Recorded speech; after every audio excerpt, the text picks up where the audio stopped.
ये तस्वीरें भी हम लगातार दिखा रहे हैं कि ये सबसे पहले तस्वीर रिपब्लिक टीवी दिखा रहा है अपने दर्शकों को, रिपब्लिक मीडिया नेटवर्क अपने दर्शकों को दिखा रहा है जो कंगना रनौत मिलने के लिए पहुंचे भगत सिंह कोश्यारी से, जहां पर ये औपचारिक मुलाकात इस वक्त चल रही है। अब देखिए, एक संघीय ढांचा है जहां पर लोकतंत्र में इस तरह की प्रक्रिया है कि अगर राज्य में राज्य सरकार कुछ अहित कर रही है, राज्य सरकार से किसी का नुकसान हो रहा है, तो वो राज्यपाल से मिलकर राज्य सरकार की शिकायत कर सकता है। इससे पहले हमने देखा था कि किस तरह से मदन शर्मा जो कि एक्स नेवल ऑफिसर है, उन्होंने कहा था कि राज्य में राष्ट्रपति शासन लगाया जाना चाहिए। हो सकता है कुछ इस तरह की मांग भी कंगना रनौत यहां पर उठाएं और कंगना रनौत इस बारे में कहें कि जिस तरह से इलीगली उनके दफ्तर को तोड़ा गया, जिस तरह से, जैसा कि वो लगातार आरोप लगा रही हैं कि नियम कानून के विरुद्ध जाकर उनके दफ्तर को तोड़ दिया गया, उनके दफ्तर में बीएमसी ने हथौड़ा चला दिया, उनको अपनी बात कहने तक का वक्त नहीं दिया गया। जो बात वो कह सकती थी, जो बात कोर्ट में फाइट की जा सकती थी कि उनके ऑफिस को बचाया जा सकता था, उन तमाम बातों को तो राज्य सरकार से अगर मामला नहीं संभल रहा है, तब जाकर राज्यपाल की भूमिका काफी अहम हो जाती है। और इन्हीं बातों को लेकर कंगना रनौत अपना पक्ष रखने के लिए यहाँ पर आई है कि राज्य सरकार उनका अहित कर रही है, लगातार राज्य सरकार उनके खिलाफ काम कर रही है, राज्य सरकार ने उनके खिलाफ एक्शंस जो लिए हैं वो कहीं से भी तर्कसंगत नहीं है, न्यायपूर्ण नहीं है, और इसलिए राज्यपाल से मुलाकात करके उन तमाम बातों को रख रही है। और ये मुलाकात इसलिए बहुत जरूरी हो जाती है।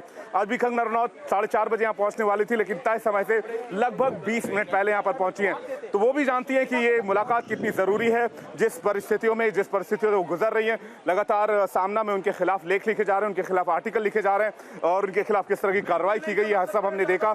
और जो महाराष्ट्र सरकार के मंत्री है, महाराष्ट्र सरकार जो भी नेता है, वो कंगना के खिलाफ लगातार कमेंट कर रहे हैं, लगातार इस तरह के बयान दे रहे हैं जो आपत्तिजनक। हमने देखा कि संजय राउत जो कि शिवसेना के एक बड़े नेता है, उन्होंने किस तरह का बयान कंगना रनौत के खिलाफ दिया था, आपत्तिजनक अभद्र भाषा का इस्तेमाल किया था, उसको लेकर भी वो शिकायत कर सकती हैं। वहीं दूसरी तरफ हमने देखा कि किस तरह से मदन शर्मा के खिलाफ ही एफआईआर कर ली गई थी, जो पूर्व नौसैनिक अधिकारी है, लेकिन संजय राउत ने जो कुछ किया या फिर जिस तरह के बयान दिए या फिर बीएमसी ने जो कुछ किया, उसको लेकर कोई एक्शन नहीं लिया गया। इन्हीं बातों को लेकर वो राज्यपाल के पास आई हैं और राज्यपाल के पास विस्तार से, यानी कि डिटेल से वो चर्चा करेंगे और अपना पक्ष रखने की कोशिश करेंगे, ताकि ये सारी बातें, तमाम बातें राज्यपाल के चैनल से केंद्र सरकार तक, गृह मंत्रालय तक पहुंचाई जा सके। आपको बता दें, गृह मंत्रालय ने भी कहा था कि इस मामले में या महाराष्ट्र में जो कुछ भी हो रहा है उसकी एक डिटेल्ड इन्फॉर्मेशन राज्यपाल केंद्र सरकार को मुहैया कराए। हो सकता है इसलिए ये मुलाकात कंगना रनौत को लेकर बहुत जरूरी हो और राज्यपाल से ये मुलाकात उनकी चल रही है। अब जब ये मुलाकात पूरी हो जाएगी तो राज्यपाल की तरफ से एक पूरी विस्तृत जानकारी केंद्र सरकार को दी जाएगी कि कंगना रनौत मिलने के लिए आई थी, उन्होंने अपना पक्ष इस तरह से रखा है और उन्होंने ये बातें इस तरह से रखी हैं और ये बातें कही हैं। तो ये मुलाकात देखना है और ये मुलाकात एक गहरी छाप छोड़ेगा महाराष्ट्र की राजनीति पर। रिदम, इस मुलाकात के ओवर होने का इंतजार करेंगे और देखेंगे कि इससे क्या बातें निकलकर सामने आती हैं। फिलहाल ये मुलाकात जारी है और लगभग 20 से 25 मिनट का वक्त हो चुका है जब यहाँ पर वो पहुंची हैं। लगभग 25 मिनट का वक्त हो चुका है जब कंगना रनौत यहाँ पर पहुंची हैं और राज्यपाल भगत सिंह कोश्यारी से उनका मुलाकात चल रही है। जी rhythm. Absolutely. And Vivek, like you are telling us, viewers, let's tell you what's going to be happening and look at the background that we are talking to Vivek in. First, let me go across to those pictures that are speaking their own story as Kangana Ranaut meets Maharashtra Governor Koshari to lodge a complaint against the actions of the Shiv Sena and Uddhav Thackeray government. This becomes wider only because of the demolition that the BMC tried to do of her property, but also because today the Samna magazine, that is the Shiv Sena's mouthpiece, comes out, opposes her and also intimidates Bollywood as to why they are not speaking up against her. This is intimidation tactics, revenge, and trying their best to oppose any free speech that's possible in Maharashtra.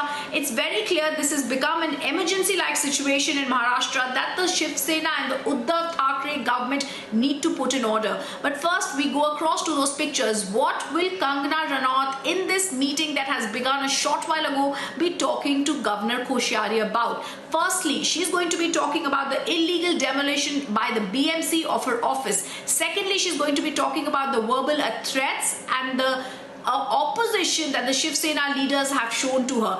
Remember also, viewers, the Governor Koshari, you can see his visuals on our screen, has already spoken to the principal advisor of Chief Minister Uddhav Thackeray and asked why the demolition took place within a notice of 24 hours. It's unheard of that BMC is so swift and so proficient and in professional that they begin a demolition in 24 hours. Remember all this happening with the Bombay High Court's blessings that has already said the BMC's demolition was malified and not correct in law. Keeping all this in mind, that meeting taking place, she's accompanied by her sister Rangoli. She's currently sitting there along with Governor Koshyari, who's wearing a mask and he's listening. This is a picture that's been clicked, after which he continues that meeting that's happening with them. We're also being told as we are speaking that the meeting is currently underway at Raj Bhavan. She was en route a short while ago. And also the larger picture that needs to be seen. This is not only about the office demolition. This is not about the Shiv Sena's mouthpiece